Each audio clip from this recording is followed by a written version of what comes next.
I got the idea for this video when I saw a Christian post this meme on Facebook. I've been witnessing a disturbing trend among Christians on social media, and in this video we're going to talk about how every time it happens, it compromises the soul of both the lost and the Christian. When you do this, you grieve the Holy Spirit. Welcome to Topical Bible Studies, where we pursue God's truth together. Ready to study? Let's dive in. In 2007, I was working at a sign shop, and my coworker and I would spend all lunch break cracking up over cat memes. The first time I saw the "I can has cheeseburger" meme, I lost it. Making memes, particularly featuring a cat or two, was the new internet sensation. Did you know Richard Dawkins is actually credited for coining the word meme? In the 1970s, he was describing cultural ideas or traits that get passed on to other people, similar to human genes. So he called them memes. By the late 90s, some people had begun using that term to describe any contagious idea, and by that time the internet was the main carrier of such contagions. Today, most of us have a more specific definition of a meme. It's a combination of image and text that's funny and immediately relatable. To some people, memes have replaced the Sunday morning comic strips. Memes are used to express every kind of emotion and situation. A common use of memes these days is to express sarcasm or a mic drop. It sums up a position in a matter of a few words and ends the conversation. Are Christians allowed to have a sense of humor? Well, let me ask you, did you hear the one where a priest and a scribe and a rabbit walked into a synagogue? The rabbit says, "I think I'm a typo." Oh, I didn't ask if Christians have a sense of humor. Sorry if I almost made it seem like we do. I just asked if they're allowed to have a sense of humor. I know what it's like to say a joke and nobody gets it, or I'm the only one who finds it funny. I'm a dad, after all, and all my jokes became funny when they became apparent. I also know what it's like to instantly regret a joke because the timing or the content was inappropriate. Does God have a sense of humor? Humor is something that we as humans have because we have limited perspective. Jokes are funny because the punchlines are delivered after other information is given. How does that work for someone who knows the beginning from the end, the punchline from the start? I'm not sure, but we can find humor all over the scriptures. The Bible makes humorous points with puns and situational comedy. As a ring of gold in a swine's snout, so is a lovely woman who lacks discretion. Proverbs 11, verse 22. In case you missed it, that was a burn. Read the book of Proverbs and burns are all over the place.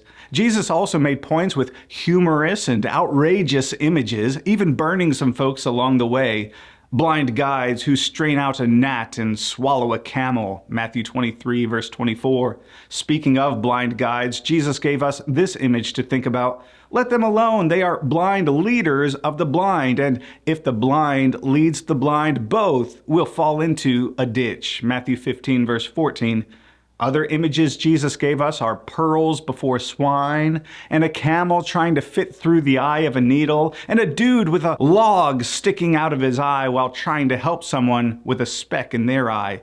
Sure, these things won't have the comedy club rolling, but that was never their purpose. The point is, there is humor in the Bible, and it's fun and effective to use humor to make our points, both everyday points with friends, parents, and coworkers, as well as our biblical points. But be careful about burns and mic drops. I got the idea for this video when I saw a Christian post this meme on Facebook. The post had a few likes and dozens of laughing reactions. The comment section was teeming with Christians laughing at and condemning wokeness, political agendas, as well as anyone who thinks someone's gender can be fluid. Here were my thoughts. Christians are to not just share the gospel, but also wear the gospel. Walk in wisdom toward those who are outside, redeeming the time. Let your speech always be with grace, seasoned with salt, that you may know how you ought to answer each one. Colossians 4, verses 5 and 6. Paul, who always seemed to know what to say, does not emphasize what to say here. Instead, he emphasizes how to say it. And the focus on this passage and this video is how we respond toward those who are outside. We're talking about the general person of the world, strangers, your friends, neighbors, co-workers, and relatives. The person Jesus had in mind when he said, "Let your light so shine before men that they may see your good works and glorify your Father in heaven." The New Testament has plenty to say on how to respond to and even rebuke false teachers. But that's another video for another time. Comment below if you think we should address that on this channel. Some Christians I know have done a fantastic job studying their Bibles, and even science and philosophy, and are ready to obey the first part of 1 Peter 3 verse 15. They can defend their hope and what they believe, but they often forget the part that commands us to do so in meekness and fear. Christian, do you filter every share, every comment, and every post through the character of Jesus? The fruit of the righteous is a tree of life, and he who wins what? Souls is wise. Proverbs 11, verse 30. I had this verse hanging in my bathroom when I first started preaching the gospel. It was an important reminder for me every day that while I studied to teach the gospel, I kept my humility in check. You may win the argument, which may even be as simple as posting a meme, but in the process, did you lose the soul? Your social media profile is a billboard for what's in your heart.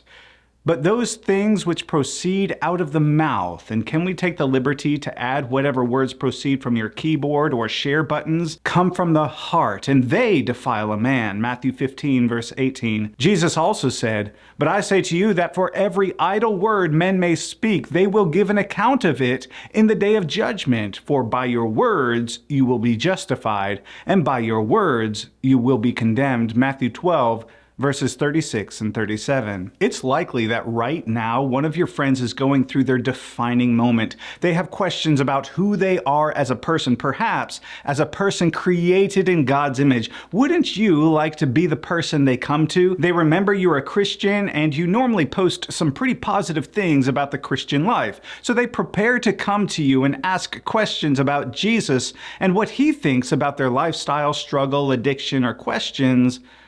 But then they see that you posted a meme to make fun of their identity, the core of who they think they are. On the other hand, there was this pep talk my friend once overheard a store manager give to her crew to prepare them for their coworker coming back to work after having a gender-confirming surgery. The manager encouraged the employees, "Have a really in-depth conversation. Everything depends on what the transitioning team member is comfortable with. It seems really unfair to the team, but that's the only way to do it. Just understand there will definitely be some performance issues because they're going to leave one person and come back another, which is quite challenging.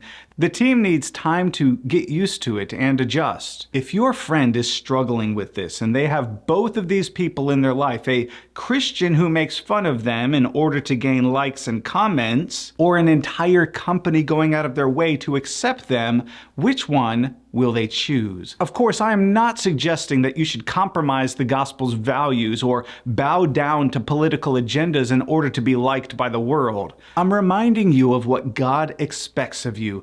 Wear the gospel, don't just share it. But the fruit of the Spirit is love, joy, peace, long-suffering, kindness, goodness, faithfulness, gentleness, self-control. Against such there is no law. Galatians 5, verse 22. Whether or not you have someone in your life or circle of friends who lives in a particular lifestyle, you need to remember that those who do struggle with same-sex attraction, alcoholism, hypocrisy, and even bad theology are people created in the image of God. Dropping a meme to make fun of them is arrogance, the antithesis to the fruit of the Spirit. The Holy Spirit says that those who revile or abuse others will not inherit the kingdom of God. 1 Corinthians chapter 6, verse 10. Let no corrupt word proceed out of your mouth. And again, we say keyboard or share button. But what is good for necessary edification, that it may impart grace to the hearers. And do not grieve the Holy Spirit of God, by whom you were sealed for the day of redemption. Ephesians 4, verses 29 and 30. Do you see the eternal threat here? Cat memes and Lord of the Rings jokes are one thing, both of which I usually find hilarious. But breaking down a person for your own entertainment grieves the Holy Spirit and bars you from His kingdom. In the same chapter, Paul urges the truth speaker to speak in love. I have heard many people justify terrible, condemning speech because it was the truth. And they even try to make it seem loving because they are warning somebody about the wrath of God. By doing what? Dropping a mic, pointing a finger and yelling, laughing and posting a snarky comment? Using your social media profile as a platform for healthy discussion is one thing, but using it to bully people into your worldview is another. Truth is the content, the part that is out of your control. Truth is truth, regardless of what you think of it. Love is the delivery, and you have complete control how you deliver the truth. So, instead of dropping that supposedly hilarious meme, what could you do? Here are a couple of options. You could still post it with your personal reflections of how this particular meme is the opposite of how a Christian should respond to a social phenomenon. You could comment on the post or message the person who originally posted it, respectfully urging them to reconsider how they present the gospel. Perhaps even share this video with them. Instead of sharing the meme, it could drive you to post a status update about how you're always open to discuss things with people, no matter how others in society try to shame or isolate them. Or you could scroll on while saying a quick prayer. All of this, of course, should never be done with a hidden agenda, with passive aggression or a chip on your shoulder. You're simply trying to share the gospel while wearing it. What other things could you do? Drop your ideas in a comment below. And then check out these videos, which will also help you in your Bible study and conversations with both Christians and non-Christians.